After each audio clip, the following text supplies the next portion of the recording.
Orchid plant. Today's video is going to be about orchids. We're going to give some tips on how to care for orchids, as well as a tutorial on how to make a wall hanging for your orchid.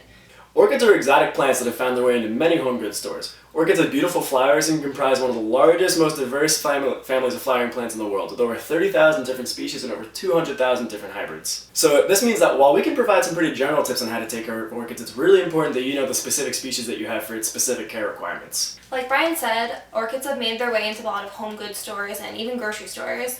They usually go for about $20, but I've seen them up to $100, especially for Valentine's Day. So if you got a really expensive plant or you got one for a loved one, it's important that you know how to take care of it. It's not difficult to take care of them, it's just a little bit different than other kinds of plants. So if you need tips, this is the right video for you. We'll also be giving a tutorial for how to create a wall mount for your orchid as well as other epiphytes. It's a really awesome way to spruce up your home. It's typical to think your orchid's dead if its flowers fall off. Although it can be easy to kill orchids, having its flowers fall off doesn't mean it's dead. Orchids only flower for about 2 to 4 months a year, 1 to 2 times a year.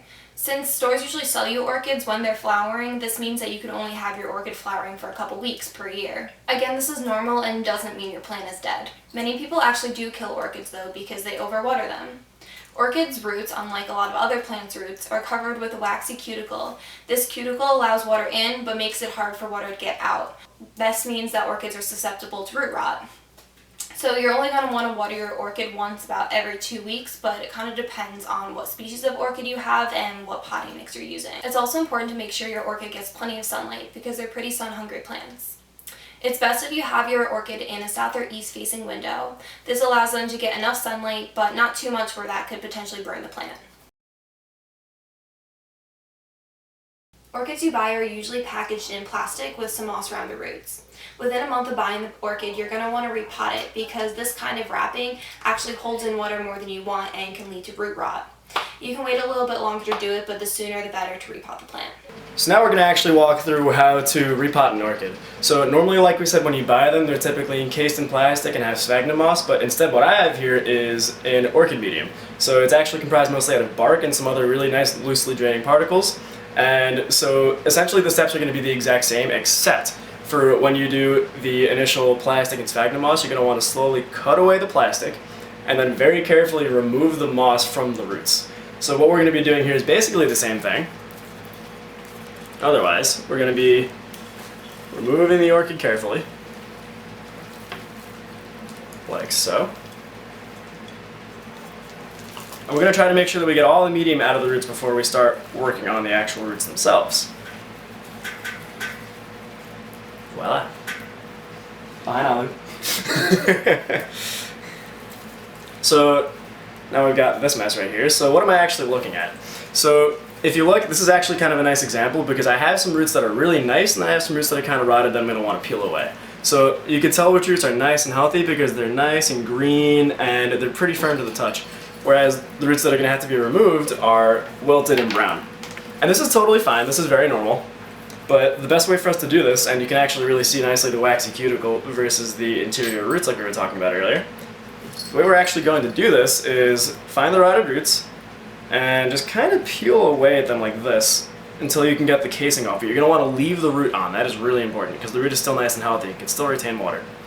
So we're just going to go through and do this.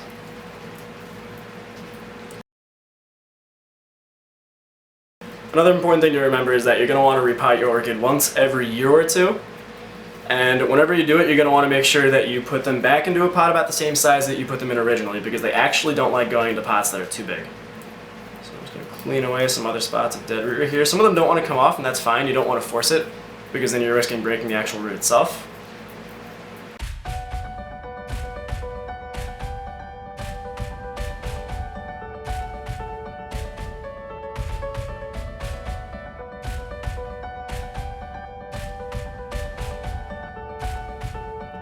So I've basically taken off the most dead root that I can without actually forcing any of the healthy root to come off. So now we're just going to put it right back in the soil.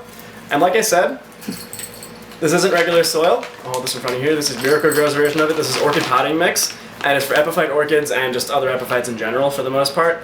And what's really nice about it is that if you look, rather than just regular topsoil, it's got a lot of these really dense particles inside. It's got bark, it's got twigs, it's got some other stuff that lets the water drain right through. So the way we're actually going to do this is we're going to take our orchid, like I said, put it in the same pot because they don't like actually having to spread the roots out too wide. And we're going to fit him back in here. And we're going to hold it at about the height we want it to rest in the plant. Mine is going to be about here. Orchids are nice. Alright. And like I said, once we're holding the orchid in the level in the pot where we want it to stand, we're just going to slowly start filling soil around the roots.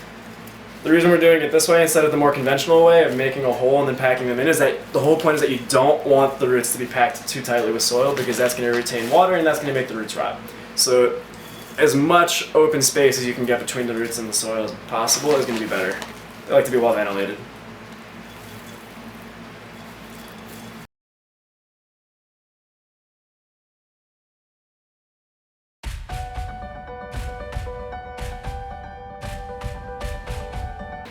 Now, the last thing you gotta do, I don't have a lot of water here, so I will go get more in a little bit, is to just take a little bit of water and pour it down, just so that water, oh god, now there's attacking my girlfriend right now. As I was saying, I'll ignore that. Ouch. So you're gonna wanna take a little bit of water and just pour it into the soil, that way the soil does settle a little bit, and boom, it's all good.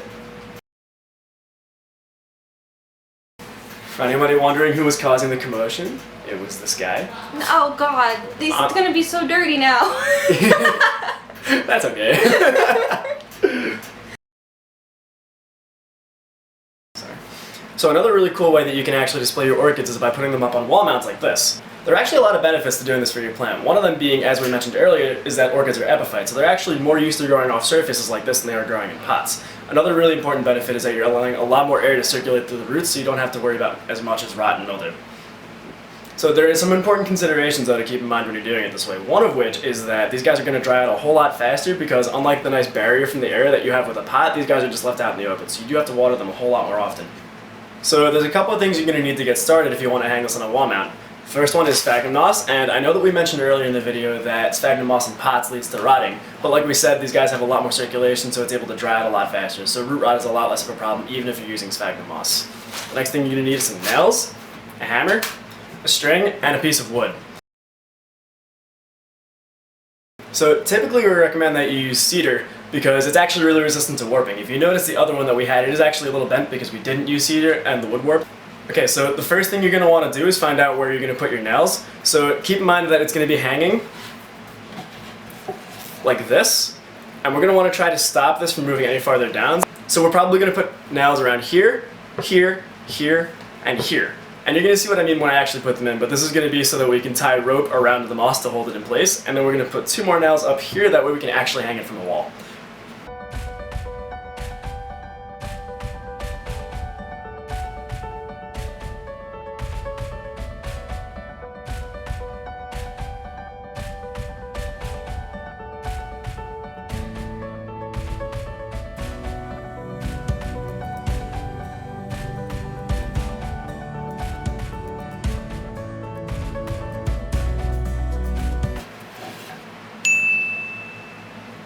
Alright everybody, so here's my mostly even nailing job. I'm pretty happy about it, right? So now what you'll realize I did here is I made sure to line this up so that the roots are going to be centered right in the middle and the plants can hang down like this. So now we're going to go through the fun part. So I have my sphagnum moss here, and what you're going to want to do before you try to put it on this board is you're going to pre-soak it. So start grabbing fistfuls of this, put it into a bowl of filtered water. It's a messy process. Very messy process.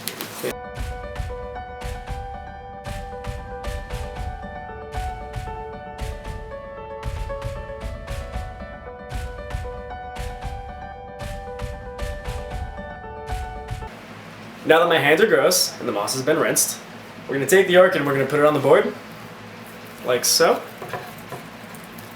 And you can kind of see that the orchid goes at an angle kind of like this, so we're going to let this be the part that hangs outward. Put it down like this. And we're just going to start packing the moss in. So just squeeze the moss as you pick it up. Get all that water out, make sure it's still moist though.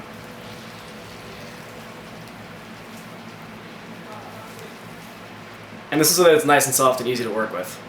And so that it also doesn't immediately dry out your plant. And we're just going to start patching it in here like this.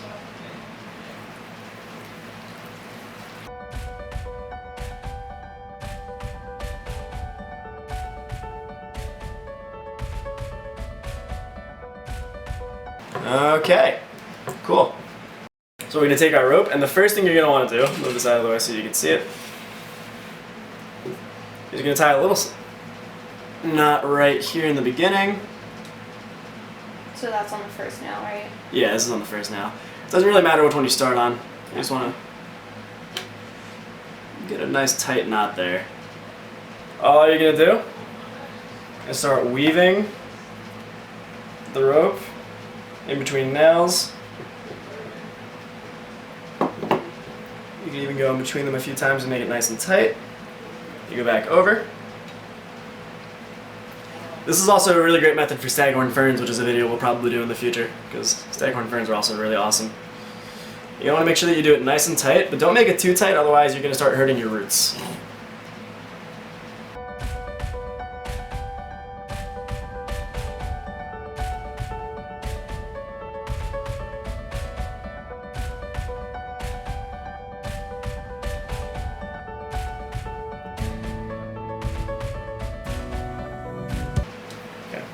So what you're going to do once you're ready to tie this thing off is just take a piece of it and tie another knot around a string, whichever one you like.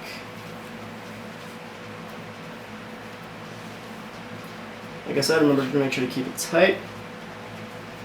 So now once you're done with that, easy part is just tying another little rope around here between these two nails so that you actually have something to hang off of it. So I'm just going to do that really quick.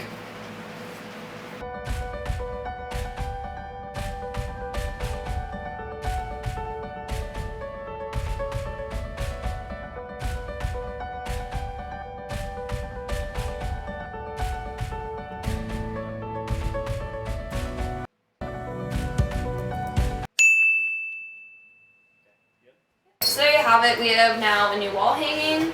This is our cat that was trying to bite me the entire time.